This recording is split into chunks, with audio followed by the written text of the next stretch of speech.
What is going on, everybody? It's MexicanPanda31, and I'm going to be doing a video today for another commentary because I had a request for last time that I did my video. I talked a little bit about this guest speaker that I had during my class for my criminal law and justice for gangs and media. So I'm just going to be talking more in depth about it just to give you guys more of the story on it. So the name of the guest speaker, I'm only going to give his first name, obviously for protecting his identity. But his name is Ivory, and this guy he lived in Rockwell Gardens, and he was just somebody who lived in the neighborhood, but he was also like part of the gang. He never specified which one. I'm pretty sure because he didn't want to tell us and stuff so that we can be scared and whatnot. But yeah, so he told us his story about basically what was going around in the neighborhood, the reason why he joined the gang, the reason why gangs are going around, in his neighborhood, and then just basically the cause and effect that happened throughout it. So he first talks about the reason how he joined the gang was because he noticed that everything around him wasn't so safe and wasn't so protected, and he saw bullies around. He saw kids stealing bikes and all this other stuff. So he ended up doing the same exact thing, and he made a group of friends, and then he ended up doing the same exact thing of stealing bikes, bullying, and all this other stuff. And so he talks about he talks about the reason why gangs started happening, or a lot more at the time. So he said that the government tore down the projects, and it became just to get rid of the gangs, but instead of actually doing that, it actually became worse. And so the reason why it became worse is because when they tore down the projects, there was no place for people to live. There was no education system and all this other stuff. So then that means that if there's no educational system and if there's no place to live, then the kids and people have no other choice than rob and steal from people who actually have it. So yeah. And after some time of doing the whole gang and all this illegal activity and stuff, he found himself gaining power and then calling the shots on some things. And the reason why he was calling shots was because the gangs in Rockwell realized that he had great leadership skills. And I can, in a way, I can kind of see that, because when he was speaking, he had everybody's attention, and he had a certain way with words to speak to people, so that you can listen, and he has very powerful meanings towards it.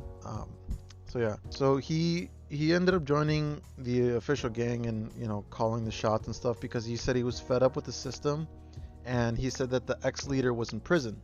So he took the lead, and he wanted to change around the gang's ways to do good and encourage people to do better and expect more from people.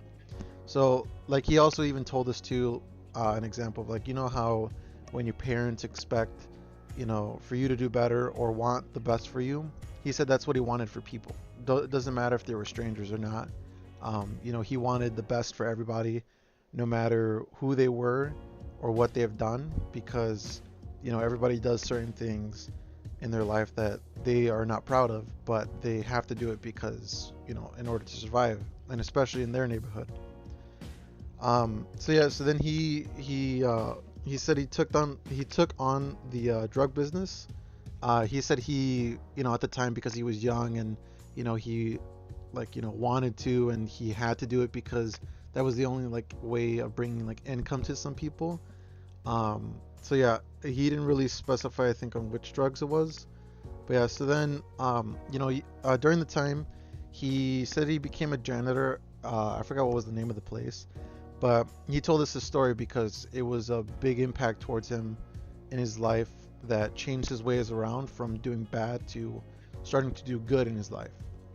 So yeah, so like I said, he became a janitor, and he said that this one time that happened, that there was this guy peeing on a wall outside of the building, how some people are.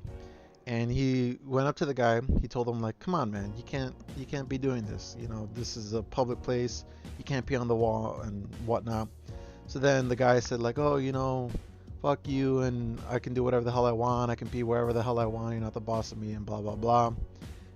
So then, you know, so then Ivory, our guest speaker, said that he went back into the place, and I want to say that the building was like a hotel, because he mentioned that you know, there was security there, and he said that he went back, and he said this he noticed the security wasn't there anymore for some reason, and he also mentioned too beforehand was that the security guard wasn't armed. He was just like an unarmed guy who, you know, just talked to people and stuff like that. So then, anyways, so then he had to do his job, obviously, in going back outside and cleaning up the pee. And when he went outside, he noticed that the guy wasn't there. But then in the middle of it, when he was cleaning up the pee and stuff, he said that he noticed that on the corner of his eye, and he said he doesn't know if it was instinct or if it was just because he's so used to the neighborhood and how dangerous it is, that he noticed that the guy was coming back. But the thing was that it was a little different because this guy wore his hoodie to cover, you know, almost everything except for like the little front piece of his head or face, I mean. And then he had his hands in his pocket. Now, obviously, that's like a typical sign of saying like this guy's kind of like up to no good. And sure enough, so then when Ivory noticed that, he went back inside, and he ended up doing. He said he ended up trying to be like a nice guy to like certain people that were walking in and out of the building, like, "Oh, hi, good morning, how are you? How you been? Blah blah blah," to like all these random people in the place. And the reason why he told us that too is because I forgot to mention was that earlier when he had the discussion with the guy who was peeing on the wall, he ended up giving him an attitude because obviously, you know, whenever somebody swears or like gives you attitude, you want to give attitude back. And because again he was young at the time, he couldn't control himself for his actions, and he just like, you know, say like, "Hey man," like, you know, he just started like giving attitude back and stuff. So then that's the reason why, you know, the guy left, and then he came back with a possible gun. And then sure enough, Ivory said that the that he noticed that the guy was like not having it or buying his story of um, saying like, "Oh yeah, you're a nice guy, sure you are, like you just yelled at me and all this stuff, you know, I'm gonna kick your ass and whatnot." So then anyways, going on a little past that, so then he, after some time, like the whole, I guess, lobby was empty, or the first floor of the place was empty, and he noticed that the guy was just still there, and he like had this very very suspicious thing like, you know, I'm about to get shot, I don't want to turn my back against them and this and that, but he had to because he had to like go walk back, I think, towards the elevator or something, he said. So then he, as soon as he was walking back, next thing you know, he says he hears gunshots. But he said, I think at the time, that he didn't notice it was gunshots. He thought it was something else because he couldn't believe it, like, you know, in a public place, and like right then and there in front of maybe some people. So then he said also, so then he did notice that it was gunshots, but I guess the guy missed. And he missed the first couple times, but then I guess he said that he got hit at one point in his leg. And he said to this day he, you know, still has pain and like walking and stuff. And like he got hit, but then he said that he couldn't like remember because he felt like there was so much adrenaline that he didn't know what was going on exactly. And like in a way he said he felt like he like blacked out. But he said that he ended up wrestling the guy. And then after some time, you know, fighting and whatnot, he took the guy's gun and shot him in the head. And he said that he regrets it to this day, especially because he knew he could have done better. He knew he could have handled the situation better. Obviously, you know, he couldn't change what went on because he was a different person back then compared to the person he is today. And he also said that the main reason why was because he took a man's life, all because of he was peeing on the building. and he said that was like one of the major turning points in his life, and he like is still traumatic to this day because of it. And he said he takes like medication and he goes to therapy. I think he said he goes to like 3 therapists. So then he starts talking about his family, because somebody asked the question, how did his kids handle it, and or like handle everything of him being a gang, and if they weren't a gang or not, and how does he think about it in his opinion. So from what I remember, I think he said he has 4 kids, 2 daughters and 2 sons. One of the so he first talked about a story with his baby son, uh, which he was 21 at the time, and or yeah, he was 21 at the time, and he said that he had his first murder at that age. And the reason why was because he stabbed the guy in self-defense because he was trying to get robbed, and because of that like kill, it traumatized him as well, and he became a more angry person. He never fully explained why or how, because he said he doesn't even know himself on exactly why. But he went to trial, the son, and he was found not guilty because, like I said, it was self-defense. But the thing was, he said the reason why that they felt like they went after his son was because of him. And he said the reason why was because of the things that the dad was doing, which was ivory, and the lifestyle that was around. That was the reason why they went after him, his baby son. And the really like sad thing that happened was that they didn't find out until after the trial, but apparently the guy that the son killed was their second cousin. And the reason why they didn't find out was because he said, there's a lot of people in a very small area, and they don't all know each other. And if, they try to, it's just really dangerous to, because of, how the area is. Because you can't like really go outside and have some fun. And they actually even showed a little video before he came, was that in that area they were talking about like this really big open field, and there was like a school like right next to there. But the thing was like in the field, but it was all cement.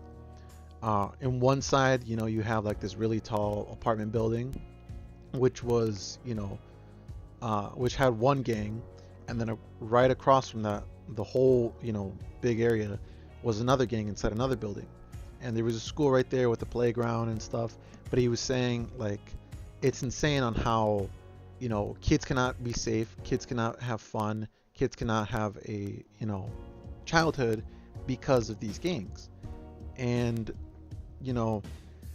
because of like in that area, in that big area, they said that's where like the killing floor is at. That's where like majority of the violence happens. That's where, everything happens, because if somebody like in a way tries to run away, there's really no coverage because it's just one big open area. And even like the teachers too even said like, it's insane on how, these kids cannot have a future, or cannot possibly have a future, especially if there's, gun violence and stuff going on. So then he starts talking about his oldest son, named Santana. And he was talking about like how first he said he doesn't want to work because he doesn't want to support the white man. So then he ends up selling drugs. And the reason why, he says the white man is because of Ivory, and Ivory, had that mentality as well at the younger age, and when he had, his kids, and his kids, learned from him as well. Which also I forgot to mention too was that he's not proud of how his kids turned out into like the lifestyle, because he knows for a fact it was because of him. Because he told us like an example of like whenever you come home, you empty your pockets, you have your keys, you have your wallet, you have all this other stuff. But for him, instead of like, taking out car keys and all this other stuff, he took out, his gun, and then he took out, his drugs and all this other stuff. So then like it was just a normal day thing for him, but he didn't realize that his kids were watching and learning, and wanted to, like, be like their dad. And so then that's when he said, like, that's when they started learning and doing all this other stuff. And that's also because, in their community, and he blames the community for this, because it's like, in a way, or the saying of killed or be killed. You have to know how to defend yourself. You have to know how to, or when to pick a fight or when not to pick a fight, and things like that. And, unfortunately, that's like how it is for them. So yeah, so going back to his second son, he told us this story on, like, how he also got robbed and he was shot in the back.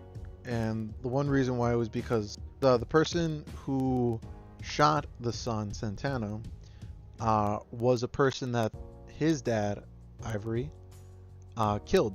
So it was like, in a way, the son getting revenge after his own son. And so then he told us, like, a little bit of the story. It's a little bit funny as well, because he was telling it how it was to Ivory, his son Santana. He said, like, man, I was high as shit. I didn't know what the hell was going on. I've been smoking and all this other stuff. So then that also means, just like to clarify, was like, he, like, was so high that he had no fear. He was just more like playful and stuff. Because these two guys came up to him and then said, like, oh, like, run your shit, or I forgot exactly what he said, but basically they were telling him, like, give us your shit or you're gonna get killed. And then he's like, man, like, me, like, or he's saying, like, really, you want to do this right now? And then he was like, yeah, man, you think we're fucking playing? And then Santana's like, all right, man, all right. So then he, like, he calmly, takes, because he only had like a gold chain that was, like, visible. And he, like, puts his stuff down, like his drink, I think, and then he's, like, calmly taking it down, like, slowly. And then these guys are telling him, like, hurry the fuck up, like, hurry the fuck up and give us your shit. And he's like, man, calm down. And then, he ends up giving him the chain. And then sure enough, like, the other guy just shoots him in the back. And also, he told us that nothing severe happened to him, like in his spine or anything. So he was really lucky that, it didn't affect him. So then, as soon as Ivory found out about this, obviously, as a dad, you get really pissed because, like, who the hell would go after my son, or like, why the hell would you go after my son? You have no idea who the fuck you're fucking with, and all this other stuff. And so then, Ivory wanted to start a gang war between, his crew and then, like, the other crew who went after his son. But he couldn't do it because the other people went to the police and told lies about Ivory. And so the police were on watch on Ivory the entire time. So he knew he couldn't do anything. He knew he couldn't, like, set anything up because he was being watched all the time. And so then he felt so angry even more because he knew that he couldn't do anything. And he felt so helpless. Because he couldn't do anything for his son, or, get justice for what had happened. So then he also told us that those people, or the person who shot his son, ended up getting caught a couple years later. He got caught for a home invasion and he got sentenced for 12 years. And he even said now, he told us in our faces, saying, if that guy were to get out, and if you were to see him in person, he has no idea what he would do. He said most likely that we will see him on the news, or we will read something about this. So most likely, and the obvious thing that he's saying, was that he was going to kill the guy. Because he said he still carries this hatred for this man, and especially because he couldn't do anything about it was the reason why it still continued, the hatred. So then, like, he, like, briefly mentioned about his daughters, on how they weren't really part of the whole gang stuff, but he said they did act like thugs here and there, and they would help out the brothers, in any way possible. So they were, like, in and out of it, but not fully. But it was also more of, like, you got to defend your family, and, like, their honor and stuff like that. So then, after some time, and after he grew and matured more. He said he didn't want to sell drugs and do other stuff like that because he didn't want to hurt anybody anymore. Oh, and then he also said the other reason why he didn't want to start the gang war was because he had this conscience in his head saying that if he were to start it, that more people in the community would be affected by it than, what justice he could have gotten for his son. Because, in the end, nobody really got killed, but it was just more of his son who got shot, and then he got angry about it. And he knew that if he were to start a war, that, many people from the gangs would get killed, but more importantly was that innocent people would get hurt more than the people in the gangs. So he told us basically, or somebody asked him the question saying if he's still part of the gang life. And he said that he's not an active member, but that he's still seen as a role model to many people.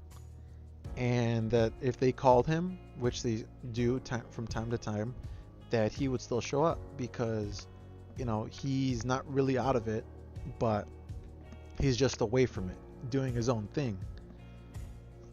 And he knows that gangs can never be stopped, ever, no matter what is done, no matter what laws pass, because, in the end, they will always adapt, gangs and people overall.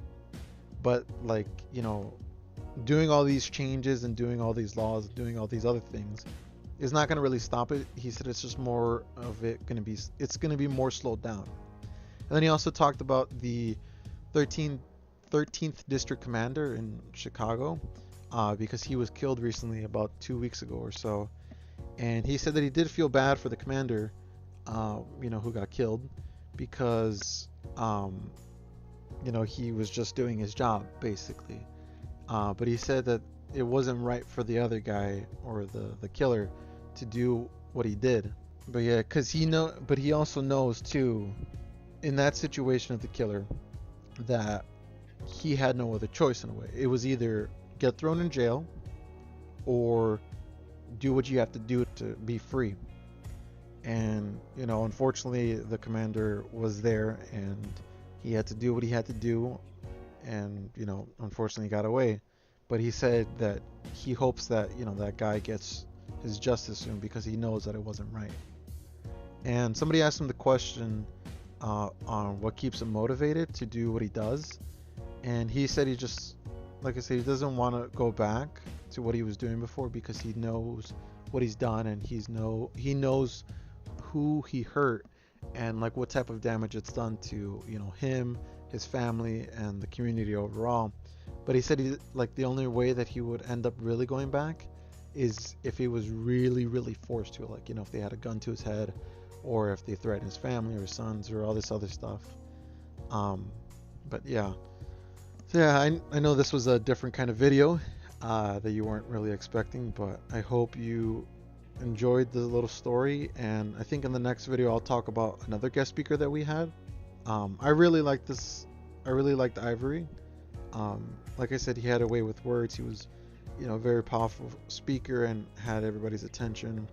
And he told us, basically the truth on what goes on in those neighborhoods and what goes on, in a lifestyle of what he lived in. And in the next guest speaker, his name is Gerardo, and he was the leader of the Latin Kings at a certain point in time. And basically in his story, which I'll tell more about it, but it's just basically his story is talking about of what's going on in the world, like a more in depth on what's going on in the gangs compared to Ivory, where he was talking about what's going on around the gangs. But yeah, I hope you guys enjoy the little story. If you do, leave a like. If you're new, or if you want to see more for the next one, subscribe, and I'll catch you guys in the next one. Bye.